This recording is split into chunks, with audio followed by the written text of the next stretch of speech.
Everyone in some way has been affected by the performing arts. Whether it's the music on the radio, the actors featured in film and television, or a viral video of a little girl dancing like no one's watching, everyone is affected. Students in Rosemount schools are encouraged to be involved in the 3 A's, academics, athletics, and arts. But not all schools are like that. According to Stacey Boyd of the U.S. News and World Report in 2014, the funds of arts programs have been cut in more than 80% of U.S. schools since 2008. I met with 3 Rosemount women to talk about their experiences in the performing arts and how it is beneficial to students today. I first met with Laura Sandham, a choral director at RHS. I have been a teacher since 1999. My first 4 years of teaching were in Fresno, California, which was a whole other world from the Midwest. Music education, I think, is probably very different there.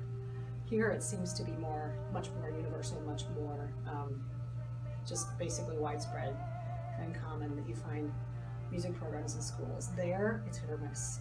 But I did start my teaching career there, and in a school it's very different than Rosemount High School. It was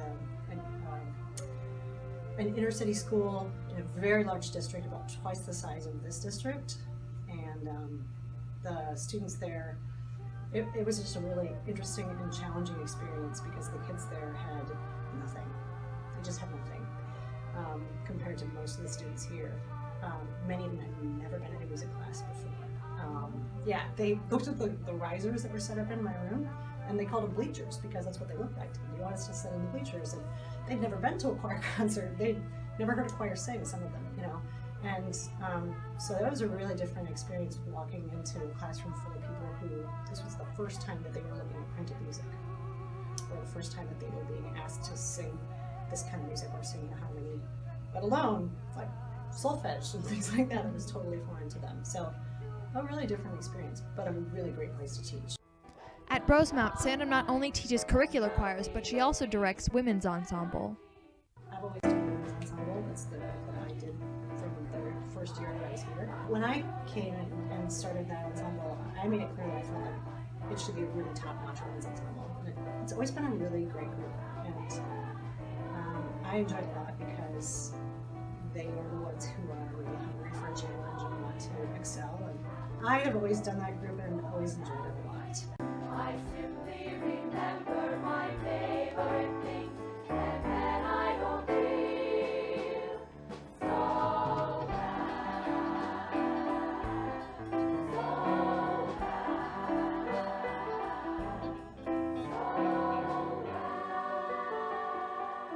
Next, I spoke with Sarah Shervey, a voice teacher and performer in the Twin Cities area.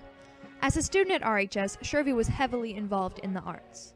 Well, I started off with band. I did band from 5th grade, whenever you learn your instrument, all the way through high school. So I was really a band person, and I did marching band, and I was really that was my close-knit family. And then when I got to my sophomore year, because I was doing a lot of theater outside of school, and I was thinking I kind of really want to be in choir because I love singing, but I want to stay with band, so that was really hard. I kind of switched off. Sophomore year, I switched off back and forth doing choir and band every other day. Choir is such a great experience because no matter what kind of class you're in high school, if you're really friends with these people or not outside of choir, it doesn't matter because you can make awesome music together, and that's you have that sort of bond that you can never make in any other kind of situation, so that's really awesome. Shervey got her music education degree from UW-La Crosse in pursuit of becoming a voice teacher. I chose music education as a double major with music theater because of really what they did for me here in the choir, and the great teachers that I've had in the past. Really realizing my potential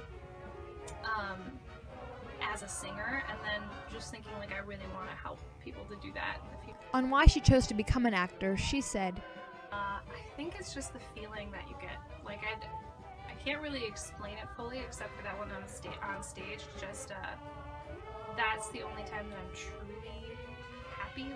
I could do other things in life because I could teach for the rest of my life, and that's totally fine. I like it. I really do.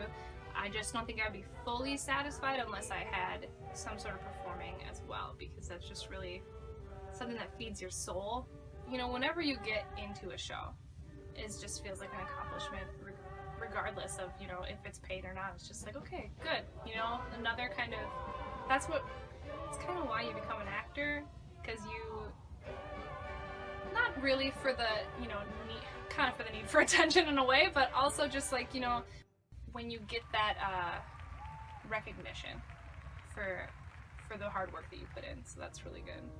Finally, I spoke with Annie Garofalo Estes, a parent and performer in the District 196 area. Having performed in over 30 shows in her lifetime, Estes' priority right now is her family. They're my pride and joy. I have nothing without them. My oldest plays the trumpet, so he's a musician. He's done theater with me. He did Homer Price. Brody did Peter Pan with me. My daughter Mara auditioned for Tarzan. She's little though. She was like 4, which is pretty young. She wasn't quite ready yet, so we decided not to put her up on the stage. And then the next year she auditioned for Honk. And so she played a little duckling in Honk with me. And she's a dancer. You know, Brody's gonna play an instrument too. So my oldest is a pretty good trumpet player though. So I'm excited to watch him flourish like that. He's got a good ear, and that's pretty fun to see. And then Mara, you know, she's a little singer. I can hear her in the shower, but then you ask her to sing in front of people, and I'm shy.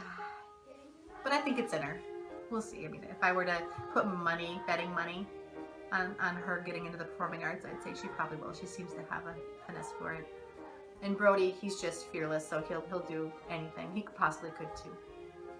When asked about how being involved in the performing arts has affected her children, Estes replied, I think that because they've seen a lot of theater productions, that they might have a better tuned eye than maybe most kids their age who don't see a lot of theater and plays.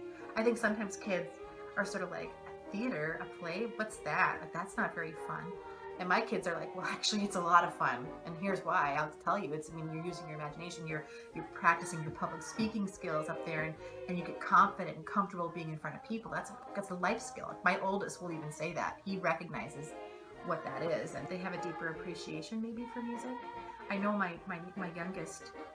Oh, she's so sweet. Like, even to this day, when she listens to music, even instrumental music, and it's moving, it's got the strings, and it invokes a passion in her. Like, I've seen her well up with tears, and she feels it, you know, right here, right in the soul. And I'm like, yeah, that's what music does.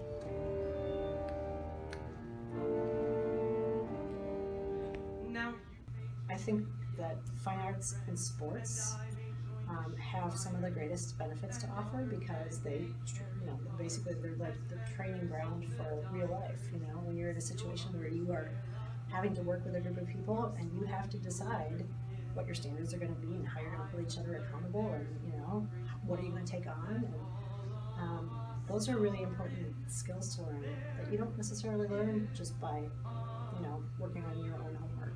It's an emotional outlet, so if you're, no matter what you're dealing with in school or at home or, you know, with friends or whatever, this is a place you can get away from that, and that's super important. Or it's just a way to express yourself that you can't get anywhere else. And I think it could also help you with confidence.